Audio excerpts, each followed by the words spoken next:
चुनाव जीतते ही बीजेपी में सीएम पद को लेकर छिड़ी रार। वसुंधरा के खिलाफ होगी साजिश। मध्य प्रदेश में भी शिवराज का रास्ता रोकने की कोशिश। छत्तीसगढ़ में मिल सकता है चौंकाने वाला नाम। बीजेपी के अंदर अब सीएम पद को लेकर रार छिड़ गई है। खासतौर पर राजस्थान में तो शक्ति प्रदर्शन के हालात बनते दिखाई दे रहे हैं। सीएम पद के दावेदार बाबा बालकनाथ और गजेंद्र सिंह शेखावत दिल्ली पहुंच गए, जहां उन्होंने अमित शाह, जेपी नड्डा से मुलाकात की। तो दूसरी ओर पार्टी के प्रदेश अध्यक्ष सीपी जोशी को भी दिल्ली बुला लिया गया। राजस्थान में बीजेपी को 199 में से 115 सीटों पर जीत मिली है और जल्द ही सीएम चेहरे का फैसला पार्टी की ओर से हो जाएगा। संकेत मिल रहे हैं कि पार्टी इस बार कोई नया चेहरा दे सकती है। तो दूसरी ओर वसुंधरा राजे सिंधिया भी पीछे हटते नहीं दिख रही हैं। वैसे वसुंधरा ने चुनाव में जीत का श्रेय प्रधानमंत्री मोदी को दिया है, लेकिन अपनी ताकत भी दिखानी शुरू कर दी है। राजे ने अपने समर्थक 25 विधायकों को अपने आवास पर बुला लिया है और लगभग सभी विधायक पहुंचे भी। और विधायकों से जब मीडिया ने बात की तो सभी ने कहा कि उनकी इच्छा है कि वसुंधरा राजे सिंधिया ही सीएम बने।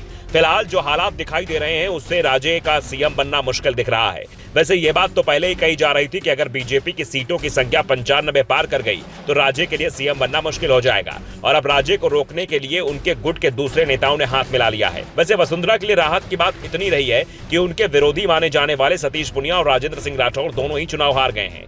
दोनों को सीएम पद का बड़ा दावेदार माना जा रहा था, लेकिन दूसरे दिग्गज नेताओं से राज्य को चुनौती मिलती दिख रही है। बाबा बालकनाथ, दिया कुमारी और गजेंद्र सिंह शेखावत जैसे नेता सीएम की रेस में बने हुए हैं। बालकनाथ और दिया कुमारी को बीजेपी ने सांसद रहते हुए विधानसभा का चुनाव लड़ाया और दोनों ही जीत कर आ गए। दिया कुमारी राज परिवार से हैं, महिला हैं और राजपूत समुदाय से आती हैं। राजस्थान में बीजेपी सियासत में फिट बैठ रही है। पार्टी के शीर्ष नेतृत्व के साथ भी बेहतर तालमेल है, लेकिन राजघराने से होना उनके सियासी राह में बाधा बन सकता है, क्योंकि पार्टी राजघराने से सत्ता लेकर दूसरे राजघराने को देने को शायद तैयार नहीं होगी। दूसरा, जिस तरह से विपक्ष ने ओबीसी का मुद्दा उठाया उससे पार्टी बैकफुट पर दिख रही है। ऐसे में बाबा बालकनाथ आगे निकलते दिखाई दे रहे हैं। बाबा बालकनाथ राजस्थान में बीजेपी के हिंदुत्व के पोस्टर बॉय हैं और सीएम पद के सर्वे में नंबर 1 पर थे।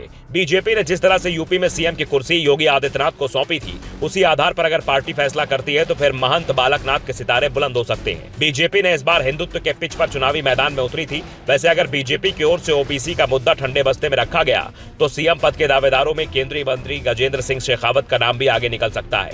राजस्थान में अशोक गहलोत के खिलाफ सबसे ज्यादा मोर्चा खोलने वाले नेताओं में गजेंद्र सिंह शेखावत का नाम आता है। बीजेपी नेतृत्व के भी करीबी नेताओं में गिने जाते हैं। ऐसे में मुख्यमंत्री पद के रेस में शेखावत को ही माना जा रहा है। ऐसे में देखना है कि बीजेपी ने वसुंधरा राजे को इग्नोर करके क्या दिया कुमारी, बालकनाथ या फिर गजेंद्र सिंह शेखावत को सीएम बनाने का काम करे। राजस्थान के अलावा एमपी के सीएम को लेकर भी लोगों की नजरें टिकी हुई हैं। वैसे दावा किया जा रहा है कि यहाँ बीजेपी शिवराज सिंह चौहान को ही बनाए रखेगी और बड़ी जीत का इनाम उन्हें ही दिया जाएगा, जबकि छत्तीसगढ़ में जरूर नया नेतृत्व सामने आ सकता है। बीजेपी ने अगर यहां ओबीसी कार्ड खेला तो प्रदेश अध्यक्ष अरुण साव को कुर्सी मिल सकती है। पार्टी ने उन्हें विधानसभा का चुनाव भी लड़ाया है। सीएम पद के तीसरे दावेदारों में ब्रजमोहन अग्रवाल का नाम आता है। रायपुर दक्षिण विधानसभा सीट से वो 8वीं बार विधायक हैं।